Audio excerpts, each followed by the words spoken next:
एक unbreakable mind वाला बंदा इस बात को बहुत ही अच्छे तरीके से जानता है। जस्ट इमेजिन कि मैं और आप एक बिजनेस स्टार्ट करते हैं, hoping we are going to make our first $1 million and कुछ ही दिनों में हमें 10 से 20 लाख रुपए का नुकसान हो जाता है। और इस सिचुएशन में मैं ये सोचने लग जाता हूँ कि यार मेरे ही साथ ऐसा क्यों होता है, मेरी किस्मत में नहीं लिखी है मेरी। लेकिन आप सोचने लग जाते हो कि मे बी गॉड या यूनिवर्स इस लॉस के थ्रू हमें मनी और लीडरशिप के बारे में कुछ वैल्यूबल लेसन सिखाना चाह रहा है। गॉड हमें इस प्रॉब्लम से गुजार करके वो इंसान बनाना चाह रहा है जो आगे जाकर के सिर्फ $1 मिलियन नहीं बल्कि मिलियंस ऑफ डॉलर कमाएगा। बिकॉज ऑफ कोर्स आप मूवी के शुरू के सीन से पूरी मूवी का एसेंस तो नहीं डिसाइड कर सकते, है ना। तो आपके जैसे सोचने वाले लोगों के लिए उनकी लाइफ में आने वाली हर एक सिचुएशन उनके लिए अनफेयर एडवांटेज बन जाएगी। डजंट मैटर कि वो सिचुएशन उनके लिए कितनी बुरी है या कितनी अच्छी। तो कहानी का तात्पर्य ये है कि आपके साथ क्या होता है इससे फर्क नहीं पड़ता, बल्कि आप उस सिचुएशन को कैसे इंटरप्रेट करते हो इससे फर्क पड़ता है। तुम्हारी पोटेंशियल बहुत ज्यादा है, लेकिन बहुत सारी ऐसी चीजें हैं जो तुम्हें होल्ड बैक कर रही है। तो तुम उन चीजों को अपनी जिंदगी से कैसे निकालोगे?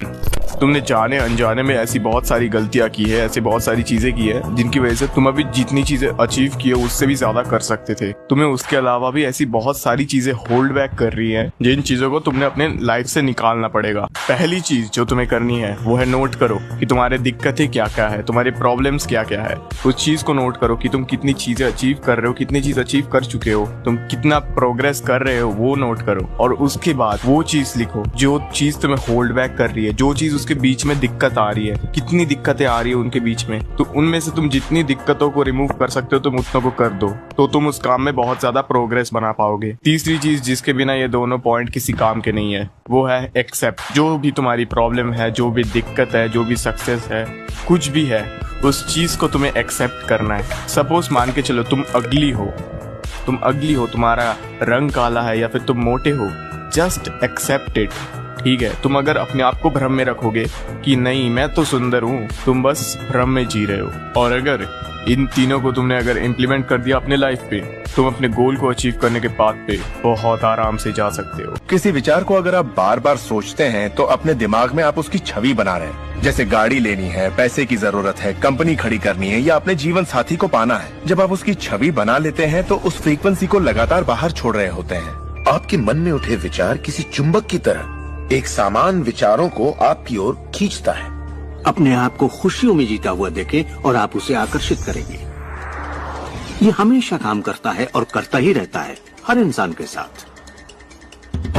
समस्या ये है कि ज्यादातर लोग उसी के बारे में सोचते हैं जो वो नहीं चाहते, और उन्हें हैरानी होती है कि उनके साथ बार बार ऐसा क्यों हो रहा है।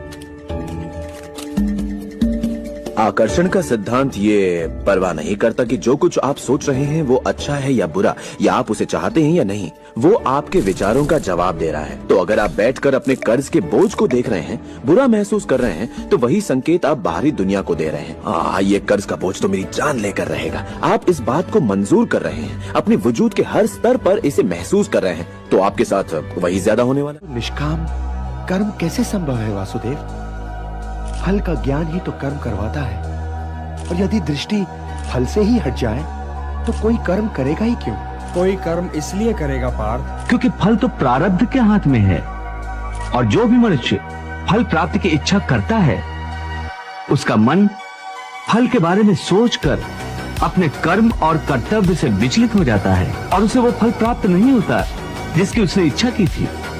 पार्थ, मनुष्य केवल कर्म कर सकता है, फल कदापि मनुष्य के अधीन नहीं है।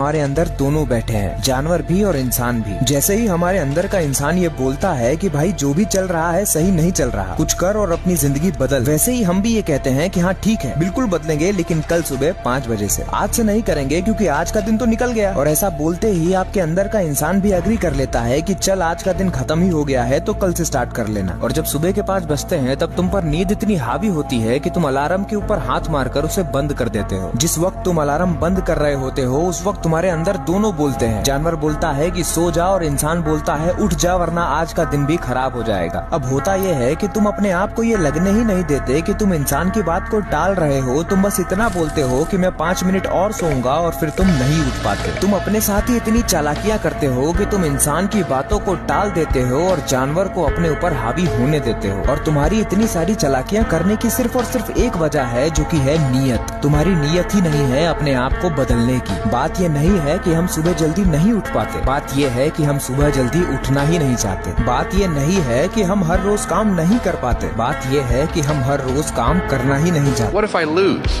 I keep thinking about it. What if you win? Have you ever thought about that? Success starts with believing in yourself. But what if I fail? Failure is a lesson, but not trying is the real defeat. Trust in your abilities. Trust yourself. Trust your mind. And finally, keep trust in God.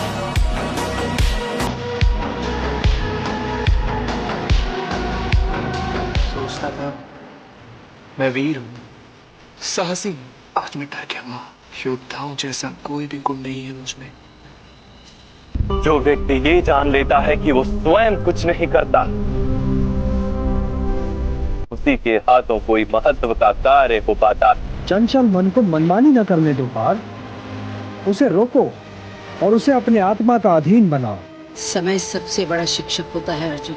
जब समय आएगा तुम्हारी योग्यता सबके सामने आएगी। ये नपुंसकता तुम्हें शोभा नहीं देती।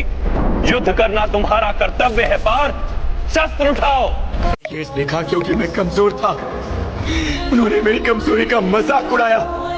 मैं खुद से बहुत शर्मिंदा था।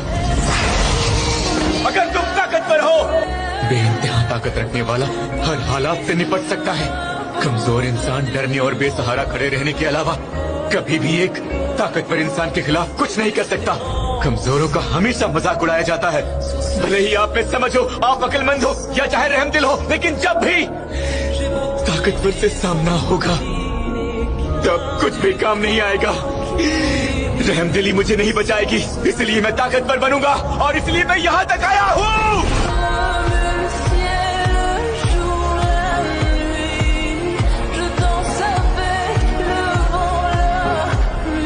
तुम्हारी मंजिल करीब है चैंप, बस कुछ ही देर की बात है, फिर तुम कामयाब हो जाओगे। तुम मेहनत जो कर रहे हो, तुम्हें बस ये बात याद रखनी चाहिए, तुम अपने आप पर ज्यादती कर रहे हो। ऐसा मत करो। इसे मैं बेइज्जती समझूं या मेरी तारीफ, जिसे तुम मेरा अहंकार समझते हो वो मेरा गर्व है। और हाँ, मेरा गर्व यानी एक सेयन का गर्व। मैं एक परम योद्धा प्रजाति का शक्तिशाली सेयन प्रिंस हूँ। तो मेरे सामने तुम अपनी किस्मत का रोना बंद करो और ये बोलना बंद करो कि तुम अपने आप को नहीं बदल सकते। तुम खुद को बदल सकते हो, क्योंकि तुम मेरी तरह एक फेलियर नहीं हो। मैं ये करके रहूंगा, दुनिया को दिखाऊंगा। क्या दिखाओगे दुनिया को? यही कि भले ही तुम गरीब हो, एक आम इंसान हो या अनाथ ही क्यों ना हो, फिर भी तुम विज़र्ड किंग बन सकते हो।